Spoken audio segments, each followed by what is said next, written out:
Imagine walking into a country that once promised boundless growth for global companies, only to discover that doors are closing, competition is intensifying, and even some of the world's biggest brands are stumbling. That country is China, and right now, it's becoming one of the toughest battlegrounds for American companies. But in the middle of this storm, while giants fall, an unexpected winner is rising. And not just rising, it's thriving. The surprising success story isn't about a luxury fashion house or a cutting-edge tech brand.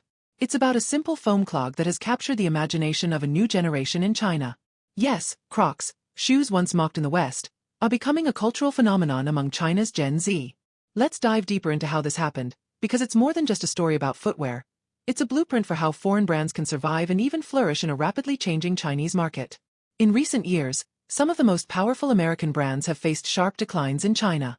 Sales are slipping, competition from homegrown labels is mounting, and a wave of anti-American sentiment has made it harder than ever to stand out. For example, some global sports brands reported double-digit drops in their Chinese revenue. Consumers are shifting their loyalty, choosing local names that reflect their culture, pride, and values. And yet, in the middle of these struggles, Crocs reported something extraordinary.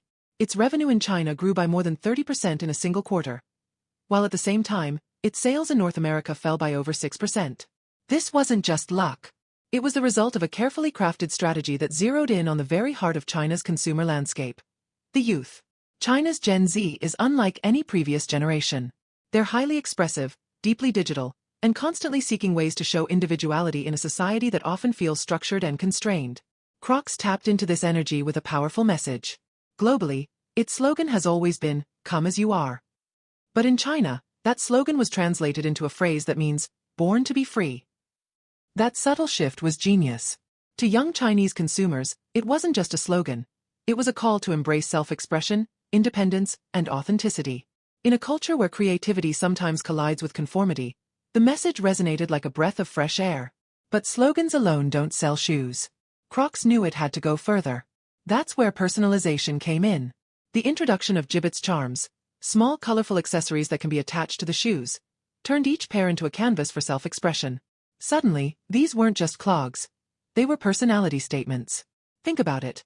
One student might decorate their Crocs with cartoon characters, another with music symbols, and another with quirky icons that express their humor. Each pair became unique, reflecting its owner's style and passions. For a generation navigating a new sense of cultural confidence, the ability to personalize their shoes made Crocs more than just footwear. It made them an extension of identity. Now, let's talk about something crucial: geopolitics. Tensions between the United States and China have fueled skepticism toward American brands. Many companies suffer from being labeled foreign, making it harder to win over patriotic buyers. Crocs avoided this trap by stripping away its American image. Walk into a Crocs store in China, and you won't see stars and stripes or American flags. Instead, you'll find local influencers and celebrities front and center. Trendsetters that Chinese youth admire are seen wearing Crocs' latest styles, creating a sense of local belonging rather than foreign intrusion.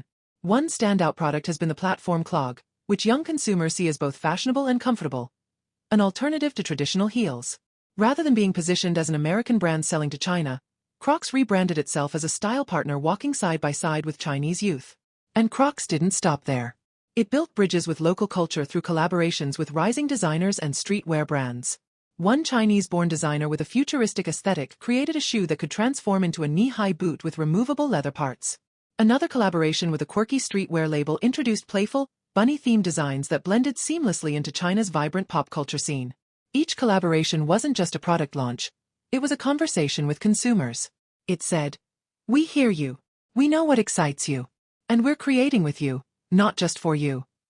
Interestingly, this strategy mirrors what some of the most successful fast food chains have done in China. Take well-known American food giants. Their success isn't about selling the same burgers or chicken from the US, it's about reinventing themselves for local tastes.